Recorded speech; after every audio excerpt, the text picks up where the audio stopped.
My name is Rodgers Chaipa, born and bred in Zimbabwe.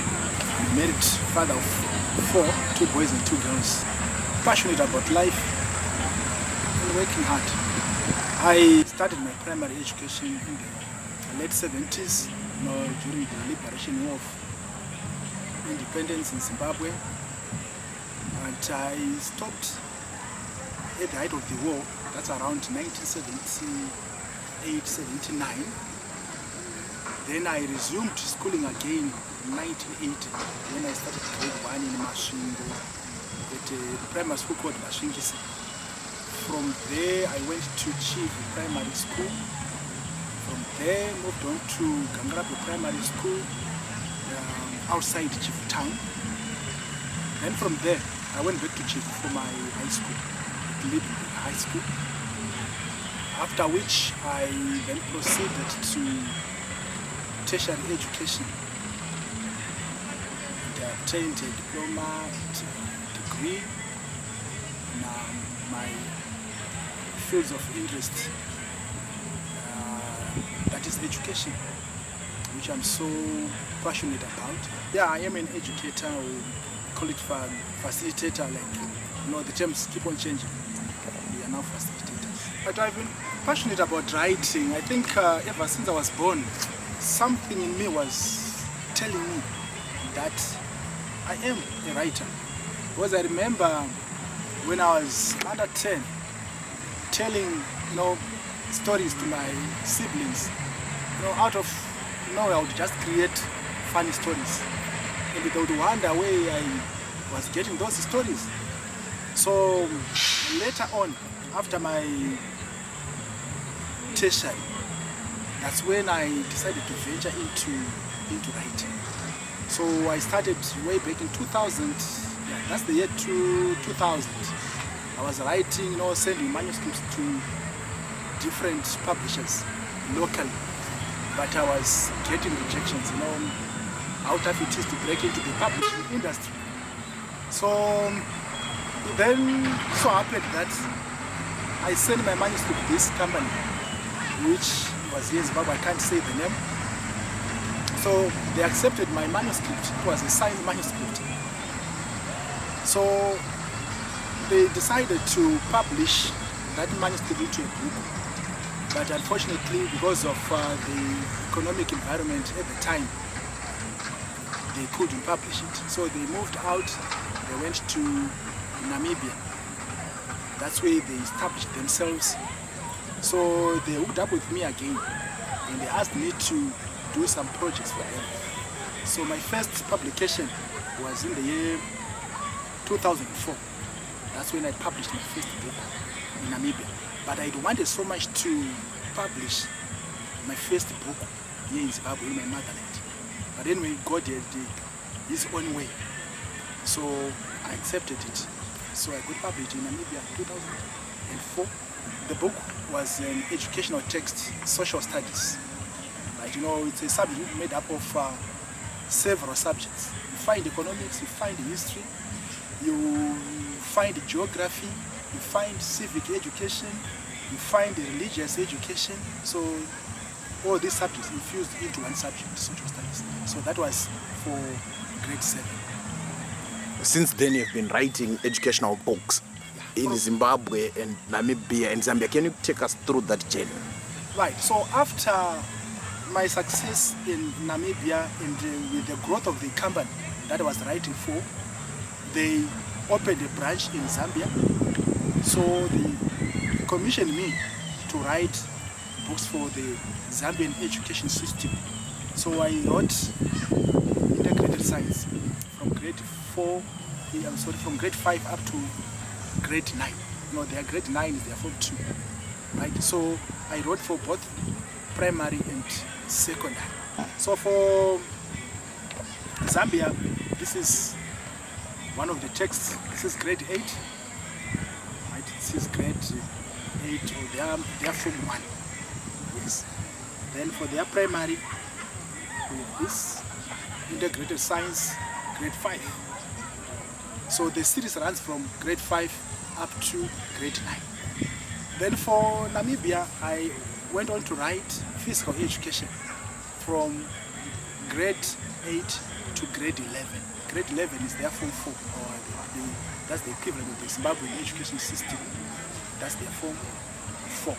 So the series, that's the PE one, comprises learners' books and the teachers' books. So there are 6 books in Namibia, because their grade 11 is combined with grade 10. So it's a 2-in-1, grade 10, 11. Then for Zambia, there are 8 of these, 4 learners' books and 4 teachers' books. And then I also have social studies revision and the study guides for Zambia. So as we speak, well, the books are in the system already. You're also into fiction writing. Sure. Can you take us through that journey as well? Right, how I started writing prose, from writing academic books as a way of relaxing or unwinding myself, I then ventured into fictional writing, right? So I started by writing short stories, which I didn't intend to publish then. Then from short stories, I moved on to novels, which are longer stories now. So my first published novel is this one, which is Super Patriots of Motherland. But, well, it's not the first one that I wrote. There are others that I wrote which I didn't publish, but, well, their publication is in the pipeline. Maybe at some point in the near future, we have more of my fictional works. But for now, we have got this Super Patriots of Motherland, which I believe is a powerful story. Besides this one, there are some manuscripts which are being worked on as we speak. Right. Can you take us through some of the key components in that book? Right. Super Patriots of Motherland, is a story about patriots. Every country needs citizens that are patriotic. So in this book, we find 3 different sets of people describing themselves as patriots. So it is up to the reader now to discern which one of the 3 is a true patriot. It's a story which takes us from, the pre-independence era to current, right? Here, writing about every country in the world that went through colonialism, right? Starting with the colonialists themselves, who took over some of the countries in the world, and they describe themselves as patriots of those countries, irrespective of the fact that there were citizens, natives in those countries, who were also patriots of their own countries, right? Then what happened after independence in those countries, we then had new groupings of individuals coming into the political arena, also wanting to rule as opposition parties. They also described themselves as patriots, right? So that mix of patriots makes now the reader want to know from this story who really is the true patriot, the colonialists, or the ones who took after the colonialists, or those who came into opposition parties challenging the ruling parties. So the reader, I'm sure, will come up with their own true patriot. What are some of those challenges which are currently being experienced by writers in the present context? Right. Starting from the pre-independence writers, yes, there were challenges. Publishing houses were very few, right? So it was hard for them to have their works published. Now coming to the present day, we have many publishing houses, but again, it's still not easy to have your manuscript published into a book, because publishing a book is a commercial venture. So these publishers want to make a return. So they don't just take about every book, they have to assess it. So for me, it wasn't easy. Like I said earlier on, I faced rejection by publishers. My manuscripts were returned. You know, it's a common thing. And it's painful, but you have to get used to it when your manuscript is returned. That doesn't mean that your story is dead, and you don't have to throw your story away, right? You try, you know, on another door, and with the time, you know, you have a breakthrough. So the same happened with me. I had those challenges, but it so happened that I got accepted. The book got accepted. So I am happy that I made a breakthrough. Reading culture is down presently due to internet. Isn't that a challenge as well for you as writers? Yeah, that's quite a big challenge, especially if we look at it this way. You know, we have the hard copy, which is the traditional book, right? Then we have e-books. Now, looking at the current scenario, not many people want to hold a hard copy, right? But there is a way around that if you're a writer. If you want to put your book across to the reading public, you can have e-copies. Your book should be available as an e-book, so that those who have got devices like phones, you know, laptops, they can simply download the book and they can read it. There are a number of online platforms where the new writers or the old writers can put their books on. Then they may capture the attention of the readers. But yes, the reading culture is down. People want to read certain stuff, right, which is not from a book, you know, jokes or, you know, social media, you know, chaff, if I may say. But as for a book, for one to open a book, that may be a challenge now to many. Which goes to my next question.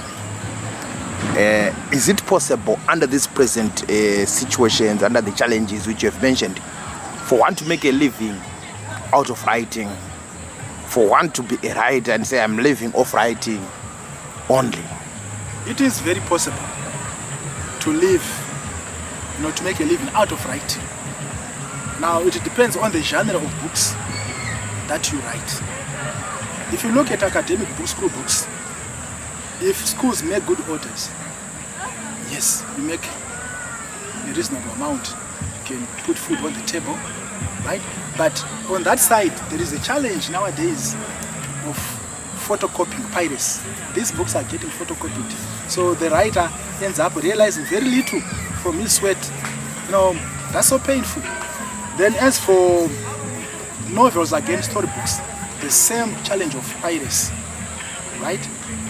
And that lack of interest within our populations, the lack of interest, they don't want to read, so they can't spend their dollar on a book. But looking at other countries, especially developed countries, it's very possible to make a living out of your writing. We have millionaires, you know, millionaire authors, right? You talk of the J.K. Rowlings of this world. They are millionaires just out of writing, right? So I think it depends on your setting, which part of the world you are in. Some countries shun piracy completely, and they promote reading culture. So people buy books, hard copies, you know, paperbacks, right? So we have online shops like, you know, Amazon. You can sell your books there, and they have a bigger market worldwide. E-books, paperbacks, and hardcovers. So if you get the chance to publish on Amazon, then we have a bigger market for books. So you can make a living. So that's what I'm trying to reach, that level whereby I live off my writing. But for now, I can't say I'm living off my writing. Of course, I'm getting something, but not as much as I would have loved if the market, you know, was truly open for books. You know, economies of the world differ. And where economies are poor, people don't see buying a book as a priority. They would rather spend their money on food and other basic essentials. So a book is not on the top of the list, it's somewhere far down, right? But in countries where economies are performing, you know, their education levels are high, people are interested in books. You get information, you get knowledge from a book. I'm not speaking, focusing on one country in the world as I speak right now, but I'm looking at the whole world, right? You go to countries like Nigeria, you know, huge populations, you know, people there are literate, they can read, they buy books, right? You go to America, you go to India, we've got so many people that read books. Even Zimbabwe, people do read books, but normally because of some challenges, they may end up failing to read those books. I am a writer because I grew up reading, right? Even though I had no money to buy books, but I would read every book that I would borrow from my school library, and that planted in me, you know, the desire to also write one day.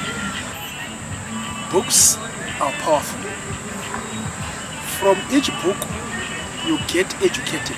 You know, education has to bring about a change in somebody, a change in behavior. It influences a change in your thinking. Like the pre-independence writers, you know, they wrote about their times, and that influenced some people to take up guns, to go, you know, into the bush to fight for their countries, and they fought against the colonialists. Then after independence, well, mindsets shift. We are past the war phase. We are into another setup. Revolutions never end, right?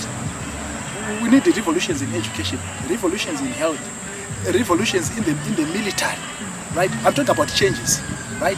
So the way a writer writes about a certain subject makes people shift their focus, their thinking, and writers address needs, societal needs. So the moment you write a book about, let's say, something related to better health care, you write a story about somebody who miscarried on their way to a clinic which was 20 km away from their home, you know, that has got an impact. People will say, there is a challenge there. Let's change. Let's make things right. Let's bring clinics closer to the people. So yes, books still have an impact, and they'll continue having an impact, you know, on our societies. I wanted my first book to be published in Zimbabwe, but unfortunately, it didn't happen that way. But that doesn't mean that I then abandoned Zimbabwe. I'm so passionate about Zimbabwe. I then wrote a book, an educational book. That was an agriculture book for Zimbabwe. That was for the old curriculum. So I think it lasted for 3 years. Then the curriculum changed to the new curriculum. So I have since revised that book to meet the demands of the new competence-based curriculum of our country. So I'm sure at some point in the future, that book will come out. And I've also written several science books for Zimbabwe, which are yet to be published. You know, it depends on the publisher, the capacity that the publisher has. So they may publish one book at a time, but if they've got funds, they can publish a whole series at once. Okay, as we're wrapping up, how many books have you written so far which have been published? Right, as for the number of books, well, offhand, I can't give the exact figure, but I know my books are reaching up to 24, 25, thereabout. Most of them being educational books, primary and secondary. Then we come to creative writing. There are several. So the number can even be up to 30, but published 24 to 25. Okay. There's a young writer out there who is struggling, who wants to reach your level. What do you have to say to them? Don't give up. Keep pushing. Keep pushing. Keep knocking. The door will open at some point. It has never been easy for the writers that have made it today, they faced a lot of challenges, but with determination, they are breakthroughs. As we are concluding, anything which you'd like to add? I would like to encourage people of the world to read books. They must love books. Let's introduce, the reading culture to our children. Even if they are still not in school, they can't read, but at least they can hold a book. Teach them how to hold a book. They can't read, give them a pictorial book, let them see the pictures. From there, they become readers. They start reading stories of their own ages, right? So with the time, that culture becomes part and parcel of their life. They will never want to stay away from books. Thank you very much.